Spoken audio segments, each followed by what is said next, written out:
Timmy Jennifer, Chris McDermott. Morning, guys. Morning. Yeah, morning. Let's put your mic on there, Tim. How Yeah, are you? morning. Morning. Let him talk. Go Yeah, on. you're Let him happy. talk. Good. Terrific. I tell you what.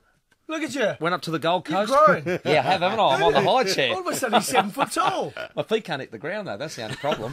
Feel like Ronnie Corbett here. Go on, tell us what happened. Tell us what happened. Oh, well, firstly, I went up to the Gold Coast, and the great thing was I went up early, went Friday, and ran straight into a blues festival. JK, you would have been over the moon. Really? There was bands everywhere and playing in the streets, and it was just awesome. So it set the tone for what was going to be a carnival weekend. And I went to Metricon, and first time I've been there, and that's a really good little stadium. They've done a really good job of that, and I believe that it is actually getting extended for the 2018 Commonwealth Games, which are happening up there. So that's my first street report for you, as far as the streets of Gold Coast go. But the game itself, it was interesting because nearly at the beginning of every quarter, the Gold Coast got off to a fly in the first 5 or 6 minutes. They kicked the first 2 goals of the game. Big Sam Day, the lad that's from PAC in Sturt, looked very, very good. He's a monster of a kid, only 19 years of age. Gee.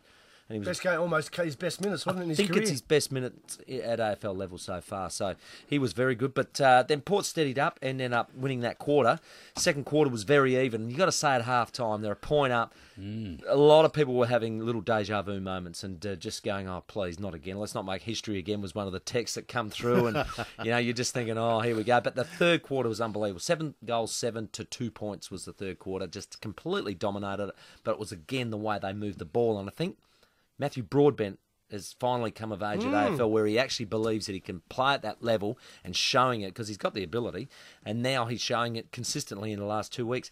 His run and carry, but then long kicking over the top of a zone to forwards running onto it created a lot of goals. So he did it last week in the frantic moments of the last quarter, and this week he was outstanding again. So really good game. Travis Boak, outstanding. Now that's been coming, and that must give terrific heart to Port supporters, and particularly to the coaching squad. And him too. Yeah. The great thing was I saw at half-time, it was a big moment because we just said, what are Port going to do? Are they going to take this by the scruff of the neck and just dominate a very young side, or are they just going to make this a real battle?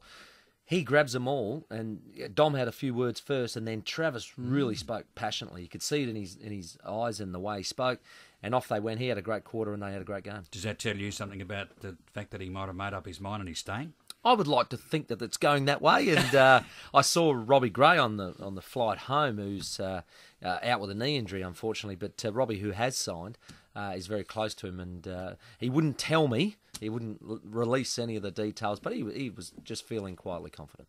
So that relieves a lot of pressure, Tim, on the club, on Matty Primus and the players. Who's next? What's next for Port Adelaide?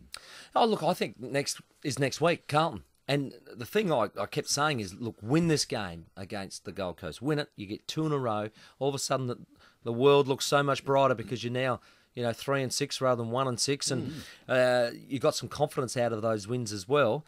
You're playing a beaten up Carlton. They weren't great against Melbourne. They ended up winning by 10 goals, and Melbourne are struggling. But it took them 3 quarters to get going. Took them 3 quarters to shake them. The thing I see is that Eddie Betts kicked 5, and he's a dangerous little player. Jacob Surgeon does the best jobs on those little forwards, so I've been really happy with Port's defence this year. I reckon they can match the Carlton talls and their smalls, just to put them in a jar, keep them to a low score, and Port hopefully the other way through their forwards can kick a winning score. Things are looking up. We've got to let Chris McDermott explain how it is that Collingwood looked so good, and frankly the Crows looked, well, they didn't look like the winners they have of the last few weeks. No, they didn't, but take their opportunities, and maybe they can win the third quarter when they dominated the third quarter, couldn't put the score on the board. It was a midfield massacre for me. I mean, Pendlebury, Beams, Thomas and Sidebottom just blitzed the Crows midfield.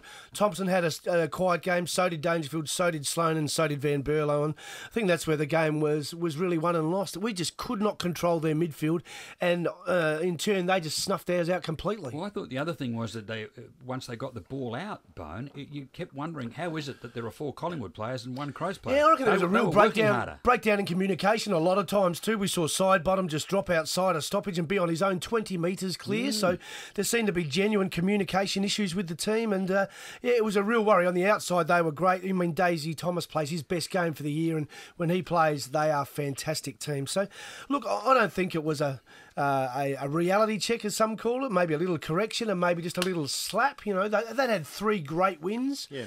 Collingwood did dismantle them. We spoke about it on Thursday about when is the club going to do their homework on Adelaide. They did it and did it beautifully. But they worked harder to get there. It's all we want to know how to dismantle them. They just worked. They really worked hard. Yeah, No?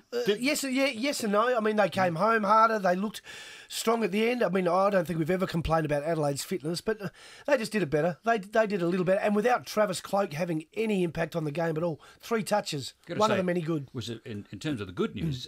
Daniel Talia was part of the good news. Daniel Talia, Ben Rutten, and I thought Matty Yench with their 3 best players all out of defence. No surprise there. So there was a little bit of good news, but Jacobs has a quiet game. Jolly was dominant, I thought, in the ruck. Their midfield got a good look at it.